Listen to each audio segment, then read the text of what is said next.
I just spent several days surrounded by some of the brightest minds in integrative oncology. Medical doctors, naturopathic doctors, practitioners, researchers, scientists. They were all discussing the future of health and healing in cancer care.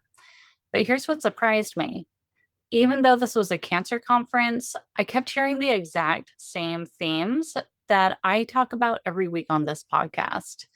And it reinforced my belief that healing isn't about chasing diagnoses. It's truly about understanding how the body works. And today I want to share the biggest takeaways that I believe every woman with an autoimmune disease needs to hear. Welcome back to the Health Bridge podcast. I'm your host, Holly B, and I help women with autoimmune conditions stop building their life around symptoms and start building their life around the things that matter most. Last weekend, I had the privilege of volunteering for the Beljanski Integrative Cancer Foundation. They were having their annual fundraising conference here in San Diego. So I jumped at the opportunity to get involved and see how I could help. Of course, I need to say that none of this is medical advice. Always check with your medical team before changing anything that you're doing with your current protocol. So while this conference was focused on cancer, many of the underlying principles also apply to chronic illness because they all involve supporting the body's ability to heal. It's about understanding how the body works. In other words, healing isn't about finding the right protocol, it's about creating the right environment for your body to heal. Now, these are the top themes and takeaways that I couldn't stop thinking about, and I just had to share with you. The first overarching theme is that your healing journey is yours. It doesn't belong to your doctor. It doesn't belong to anybody else in your care team. It doesn't belong to your family. It belongs to you because healing needs to be individualized. There is no one size fits all approach when it comes to healing an autoimmune condition.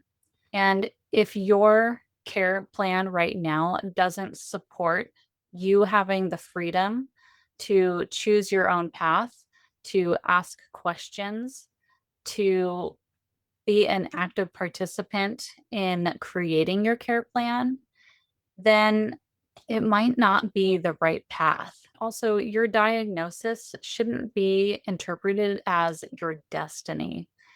There is no period at the end of your diagnosis. We are not tattooing this on our arm, right? When somebody says that this is something that is uncurable and something that you will have for the rest of your life, that's an opinion. You can choose to take that opinion on, or you can choose not to. And that doesn't mean putting rose colored glasses on and pretending everything's okay. All I mean is that the future is changeable if we allow it to be, and if we can support that, and if we can believe and have hope in a different outcome. Forever is just an opinion. Diagnosis, the name, the label is just an opinion.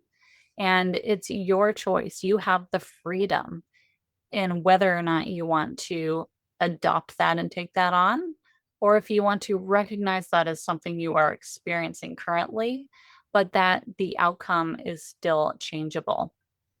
Now, going back to what I said about there's no one size fits all protocol, again, they were speaking to that in terms of cancer, but the same applies to autoimmune conditions. You can have 10 different people with lupus, you can have 10 different people with MS.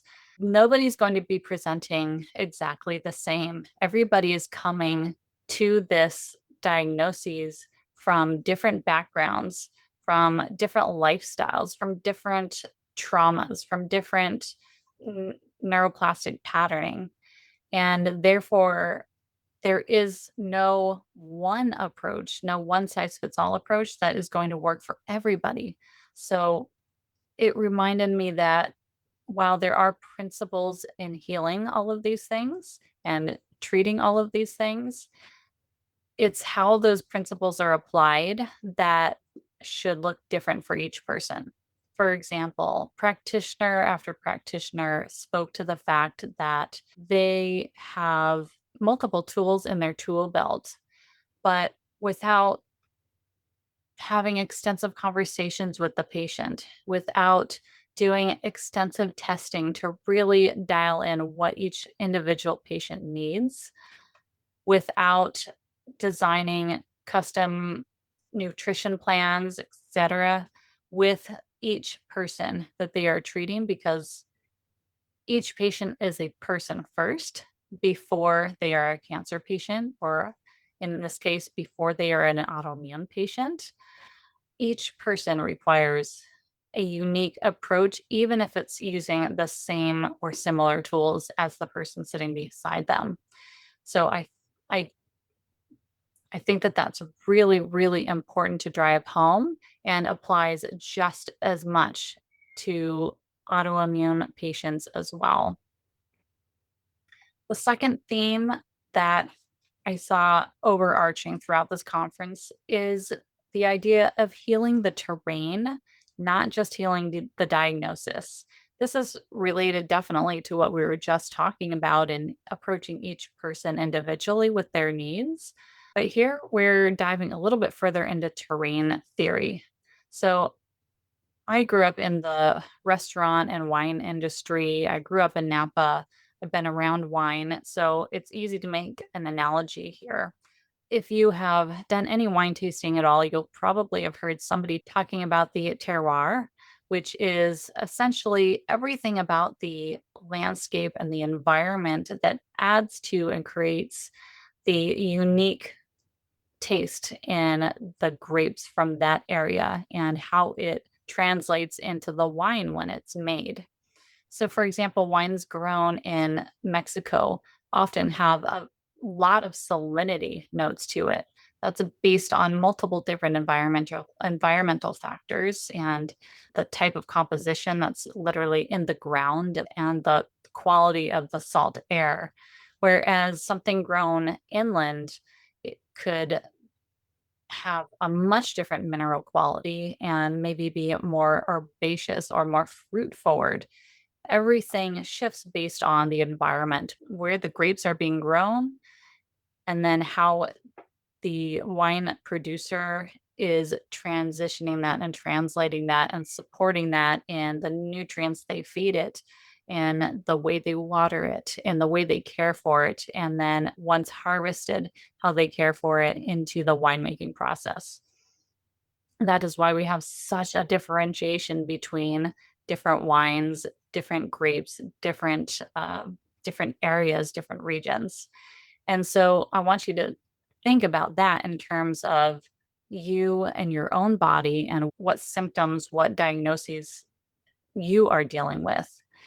The terrain matters, right? So we can't just say, oh, wine is wine across the board. The terrain matters, the terroir matters with winemaking because it influences the outcome so much. So when it comes to an autoimmune disease or cancer, as we were speaking with in this conference, the terrain matters. So not just our external terrain, meaning our sunlight environment, our EMFs, our environmental toxins, fresh air, we're also talking about our interior terrain. So, what is happening in and around our cells? What is happening in and around the collagen that supports our body? What is happening in our organs? Are they getting stagnated with toxic overload? Those things matter when it comes to creating a path to healing and creating a path to treatment. So, if we're talking about cancer, that could be the tumor microenvironment. If we're talking about autoimmune conditions, that could be just your mitochondrial environment, your cellular environment. We're talking about our detox pathways. Are we supporting our liver? Are we supporting our kidneys? Are we sweating? Right? We need to consistently support the detoxing because this is the world we live in, right? We are constantly putting in taking in inputs that may or may not be valuable to us to support health and wellness. Much of it is just toxic overload, and our bodies need help in detoxing these things. A few hundred years ago, we had hundreds of thousands of less toxins to deal with. And we had a lifestyle that was much more conducive to being able to detox naturally. Now we have to really think about these things. And now it's termed biohacking, but really it's just living intentionally and the choices you make and the way you think about self care. Without cellular functioning, without supporting our mitochondria, we're not creating ATP, we're creating a stagnation in electricity in our bodies. And when we do that, our system becomes overburdened, we become fatigued, we get brain fog, and on down the line with all the symptoms that you're possibly already familiar with if you're listening to this with an autoimmune disease. Really quick, Holly B here. I just wanted to interrupt the podcast to ask you for a quick favor. Can you take just a moment to and subscribe to this podcast on whatever platform you are listening in on? It makes a world of a difference. And the reach of this podcast, it takes like literally under 10 seconds. So go do that right now. Thank you so much. I really appreciate it. And now back to the episode.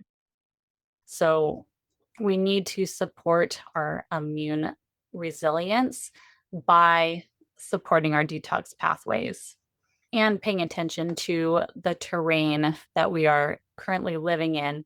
But this also means mind, body, and spirit, right? So, what do we need to detoxify from emotionally or spiritually as well? How can we support ourselves on those levels as well? So, to really hammer this one home, it's not just how do I kill the disease, right? How do I stop lupus or how do I stop my diagnosis, whatever that may be? It's why is this environment allowing this to thrive right now in my body? And what do I need to do to support my body so that it can relax and mitigate these symptoms and start to heal on that foundational level? How can I adjust my terrain? So, for autoimmune conditions, that might look like addressing nutrition, addressing your sleep habits and your sleep environment, detoxification pathways, really learning how to support those, looking at gut health and digestion, mitigating stress, how to handle stress, and where can I let go of stress, supporting your mitochondria just really on that cellular level, staying hydrated, making sure you're getting some form of movement in every day, and just looking at ways that we can really help to regulate our immune system. All of these things are points that I talk to every single week in this podcast. So make sure that you like and subscribe to this podcast wherever it is that you're listening in from if you want to start diving deeper into all of those things. Now, the third theme that I found super important as it crosses over to autoimmune conditions is that healing truly is more than just a physical thing that we do. We're talking here about the role of trauma in our lives, whether it's a big T trauma or a little t trauma, whether it's something that we're even aware of or not. Many traumas happen before the age of 7. So we might not even be aware that we are still trying to process something that happened to us as a child. Going along with that is what stories are we telling ourselves? What is our narrative that we are always putting on repeat in our head? What is our mindset around our diagnosis? What is our mindset around our relationships? What is our mindset around our self worth? The nervous system is designed to keep us safe, right? It's designed to be hypervigilant and be able to always be tracking and reacting to potential threats. Well, some of these threats are self induced. because we haven't learned how to manage the emotional components of our lives, or we haven't learned how to recognize when we have limiting beliefs that are holding us back, both in our outward lives as well as our inner physical lives.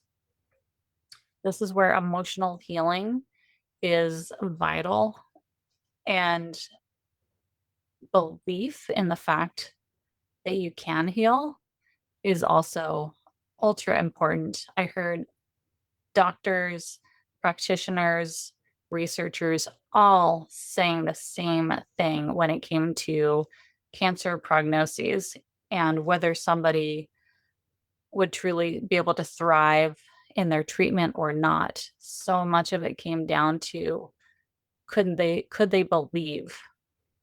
Did they have hope that they could come through this? And usually that is related to all this baggage, all these traumas, all these emotional sticky points that we haven't fully processed yet. What surprised me wasn't hearing one practitioner talk about emotional health and its role in healing. It was hearing almost every single person that spoke bring it up. I say over and over in my podcasts that your diagnosis is an invitation to go deeper and to ask more questions and to become curious. And everyone who spoke at this conference validated that. And that brings me to a question that one of the speakers brought up, which is, could your diagnosis actually be revealing where you've been living in survival mode? It's a deep question, and I'd love for you to take out a journal when you have some quiet time to really think about that and think about what benefit are you getting from holding on to a diagnosis? What benefit could you be getting emotionally, physically, mentally, spiritually from holding on to your diagnosis and fighting for those limitations? I've done several podcasts now on that topic, and you can feel free to message me if you want the links to those as well, if you want to tease that out a little further. I know if it's the first time that you're hearing that question, it can really be like an affront to your reality. And it's very easy to get defensive against that idea. I totally get it. I've been there. I've definitely been defensive around that idea. But I would invite you to just crack open the door to thinking about it and see what thoughts or ideas might come through to you when you can get quiet with that question. Now, the next theme that I kept seeing over and over was that healing happens through daily inputs, through consistent steps. There is no one magic bullet to healing. That applies to autoimmune just as much as it applies to cancer. One of the doctors that spoke that has an integrative cancer center in Irvine, Dr. Lee Erin Keneally, she was incredible. She said there is no one magic bullet for treating cancer. There are hundreds of magic bullets, hundreds of them. Direct quote from her. What she means by that is we know so much about healing. Sometimes you just have to step a little bit out of that strict Western box to find it. But we know so much about healing, and we have so many ways of helping somebody on their healing journey.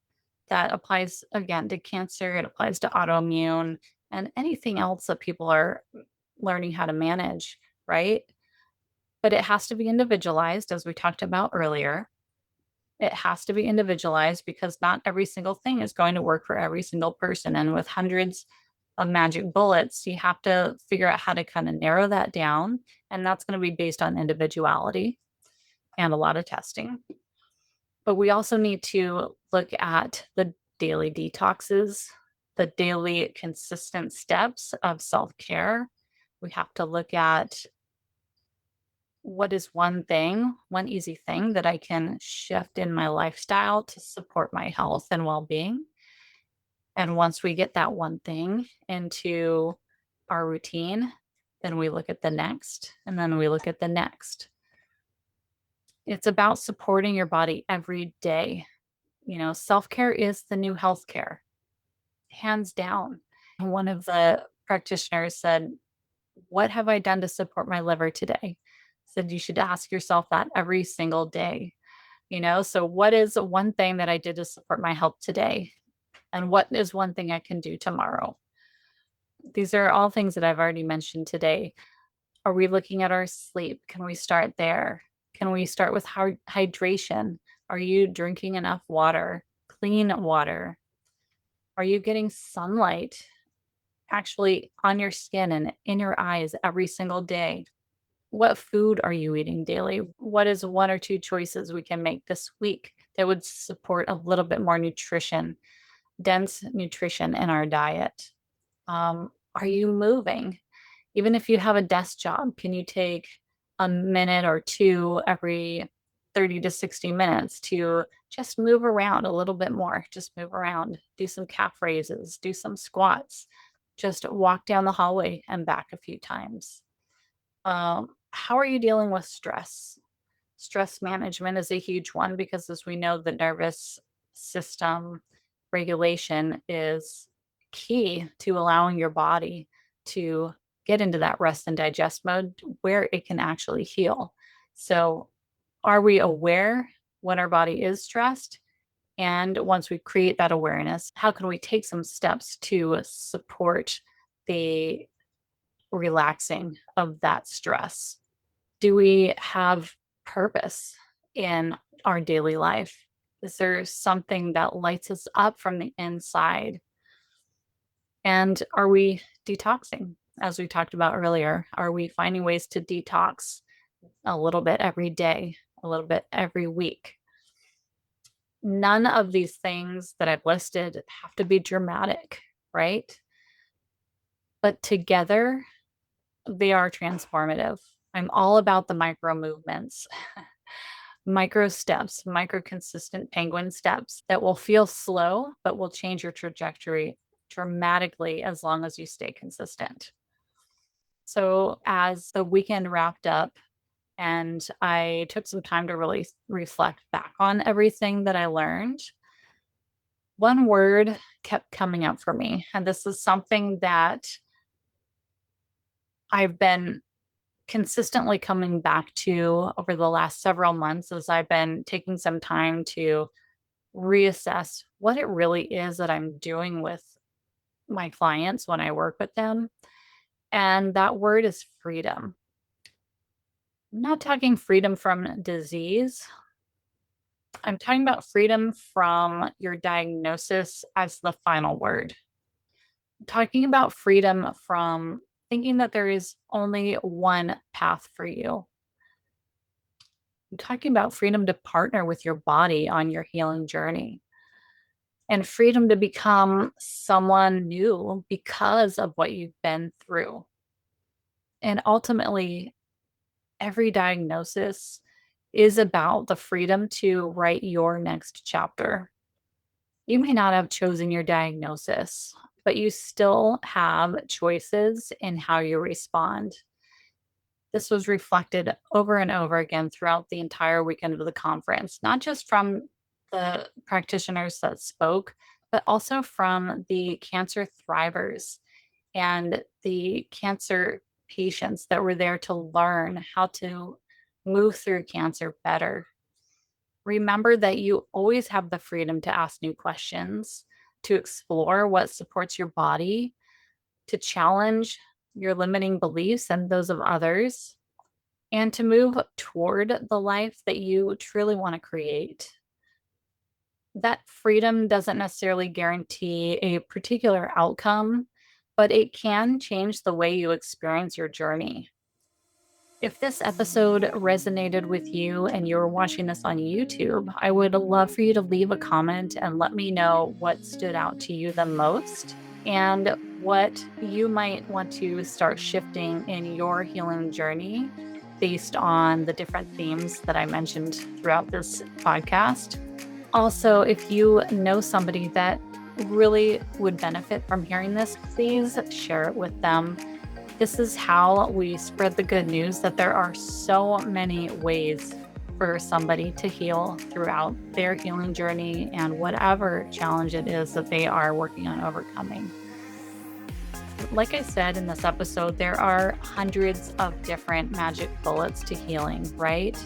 And it can all be a bit overwhelming. So if you are ready to partner with somebody in your healing journey and be guided through your process of discovery and see where you're at in your journey and how can we get you closer to finding the freedom in your experience, reach out to me, book a healing breakthrough session with me, and let's dive into your particular situation and outline what your path to freedom really could look like for you with the right support. The link to apply for that call is in the notes below, and I thank you so much for tuning in. Until next time, take a breath, know that you are supported in your journey, and continue your path to building your bridge back to health.